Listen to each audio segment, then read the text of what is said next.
Hello there and welcome to episode 3 of Rugby Nats. Thanks for joining us. We're going to talk a little bit about the ladies' game tonight and some of the things that have been going on this week and in the game in general. But before we do that, we'll just do a quick roundup of some of the notable results with Mike. Yeah, and if we start with the National League One, a couple of interesting games there was Darlington defeated Cambridge by 35 points to 18 to go top of the league. But they are being pressed now by Coventry, who are also unbeaten, and Blackheath. But both of these sides last week, Blackheath and Cov, managed to get their results in the last few minutes of the game, and were, I suppose, quite fortunate actually to win those games. But a mouth-watering game this coming Saturday. Coventry are playing Blackheath, and both unbeaten. That fixture goes back a long way, and I imagine there'll be a big crowd there supporting both sides. If we move down to National 2 North, the North East are doing particularly well because Tynedale topped that league. They're being pushed by Stourbridge, and Hinckley are also unbeaten.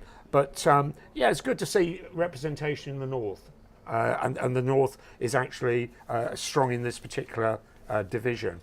Going into the South, well, Taunton and Barnstable kicked off last Saturday afternoon, both unbeaten, but there was only really one side in it, and that was Taunton, who won comfortably by 52 points to 3.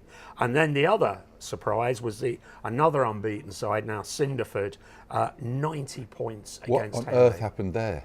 Well, 14 tries happened. That's for sure. All reports, and certainly those in the rugby paper and from people I've had a chat with, is that Cinderford were very, very good indeed.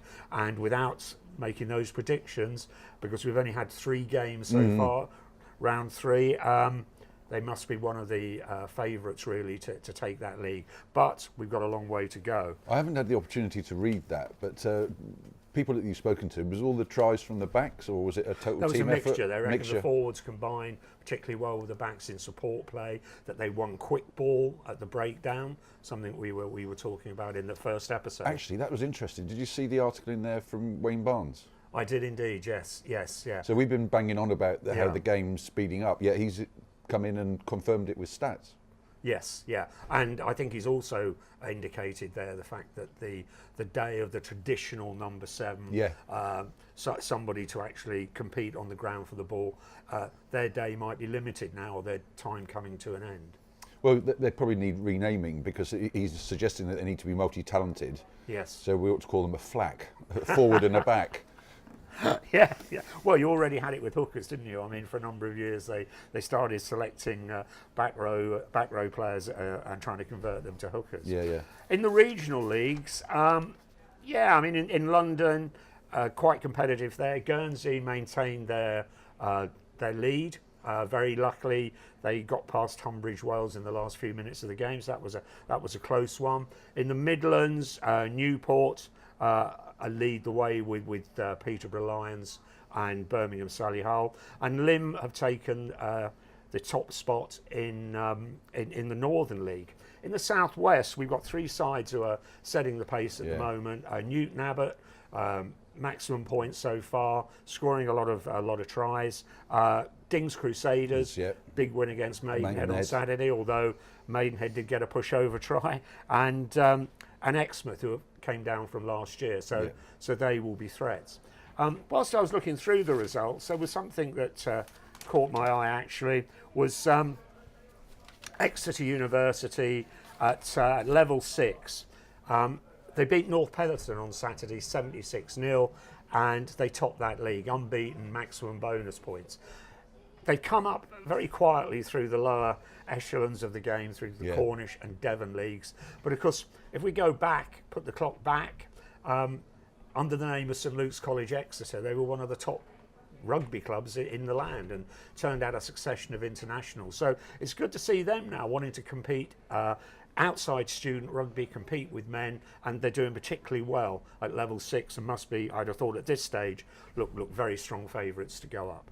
North Petherton are a very interesting club as well, because they're very, very remote where the actual location is. Yeah. And probably about the same time that we started our ladies. They started their ladies. Yes. And their catchment area must be huge to try and get people there. But their ladies are doing really well as well. Yes, yes. For a remote location, it's quite remarkable, really. Yeah, yeah. Well, it's just up the road from Bridgewater, so it's quite a strong rugby area. And just the last point, actually, the Redemption Watch. Had a look how London Welsh did at the weekend.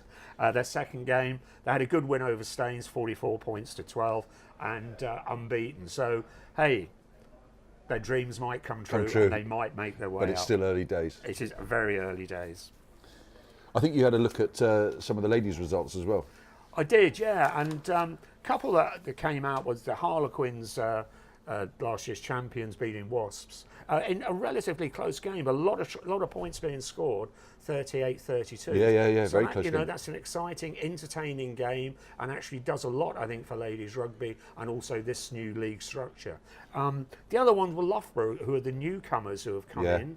A good win for them over Worcester, 48 points to 16, I think, was it? Yeah, 48 points to 12, sorry. A very, very good start for them, and they were playing some quite entertaining stuff, moving the ball about, scoring a lot of tries. So the results I've looked at, I think that the ladies are trying to play attractive rugby, points are being scored, and I think, if they keep on doing that, people will come along to watch it. And I think it can be an attraction. Well, that's actually quite a nice feed, a nice pass there, Mike, actually. I need to have a moan about that because with the men, this paper is full of results, interesting facts and all the rest of it.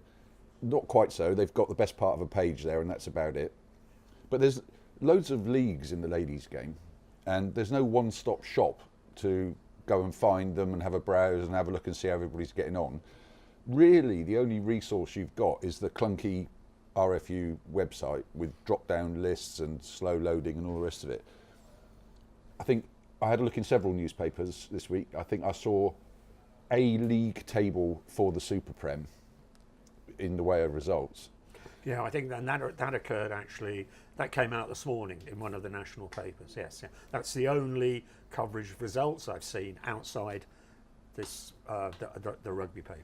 Well, everybody bangs on about how the ladies' game's improving, which it is, and the coverage is getting wider, which it is, but the level playing field is never going to be reached unless simple little things like that get covered, because people that are interested want to be able to either pick up a paper or to go to a website and see it in front of them, and it's very difficult. It's very difficult. You actually have to be a lover and go hunting for it to get that information to sort of satisfy your demand for knowledge. Yeah, I mean, I could be sympathetic for that, especially really after a successful World Cup over in Ireland, and from an English perspective, a final against the New Zealand side. Okay, it wasn't an English win, but to get to the final, again, is a major achievement. And that seemed to attract attention with television coverage for a short time, and we don't want to be in a position whereby we just have short spaces of attention on the women's game. Yeah, this will pull when up a the few international comes party around, poppers. Yeah, when this reaches its climax, and that's it. Because I don't think you will maintain an interest in the game if that is the coverage and the only type of coverage that the game will experience. I think it's doing a really good job in expanding, but it's just like keep the train rolling. Keep scoring victories. Don't just keep on aiming at your World Cup or your Six Nations or whatever. Just keep the ball rolling. But I think it's doing very well. For me, one of the things that you probably would never find in the paper, it's quite an interesting time for the ladies' game this week because up until, probably I think the last 1 or 2 seasons, there was really no coverage for anybody that wasn't in a league.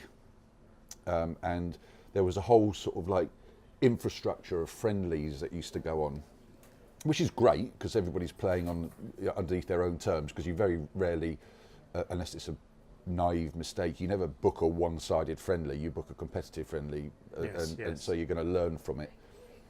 But there was an attempt a couple of seasons ago to put sort of like a little bit of a structure around it, and they came up with this idea of a merit table. So it actually sat underneath the league structure for the ladies, and it was for ladies teams that weren't quite there yet with their numbers or with their playing ability because they had a load of novices in the team or whatever. Yeah. And it's going to be really interesting over the coming weeks because they've made the decision for not every league had a merit table. It's only largely in the south actually, but they've now decided to actually give them a league position, and so it's south, south, east, west, north, however conveniently trips off the tongue with the RFU naming 3 at the end, and they've actually put them into a league, which I think is great because it introduces an element of competition. And the ladies' rules are sympathetic for sides that are a little bit down on numbers because they're officially allowed to borrow players. Yeah, I mean, I think that's a really good idea. It is a good idea it keeps because it going, and you're making sure that you're getting your game at the weekend.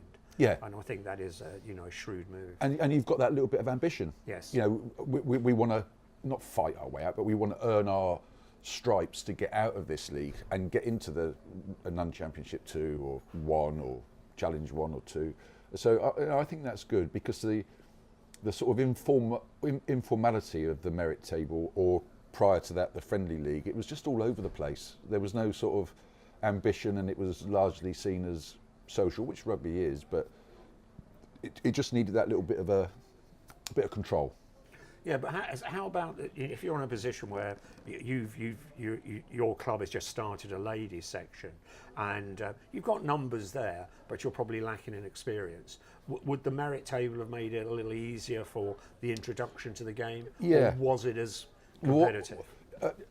I've always found all ladies rugby to be hugely competitive, Yes. but what used to happen was people just got over their embryonic period through friendlies, really. But in order to get admitted to a league, you had to do like a year's probation.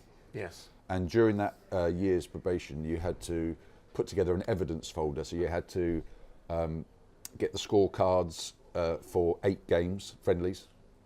And you had to have a certain amount, I can't remember how many, but you had to have a certain amount of numbers registered at your club. And once you hit that crossbar, then you were allowed to go in the league. What the merit table did was, for those teams that couldn't quite hit the crossbar, but they still wanted a little bit of competition, the merit table provided that for them. Yes. So now they're in a league, they're getting that a little bit earlier. So I don't know if there is any plans to sort of have a little bit of under-organisation underneath the level 3 team and sort of put some structure around the friendlies or what. But the ladies are very good at arranging friendlies, much better than the men, and so those teams that can't hit the crossbar, they'll do all right. So they'll still be able to play. Yeah, definitely. Reviewing this, the women's Premier again, then what results also stood out for you? Well, pretty much the same as you. I mean, I have to say this, and I'm going to get slated for it, but the Harlequins Wasp game stood out for me. Very proud moment. Kate Hallett, who used to be one of our players last year and has been an original Dane, she got selected onto the bench at Wasps this year. She's been training with them pre-season, and lo and behold, she scored 2 tries. So happy days, well done, Kate.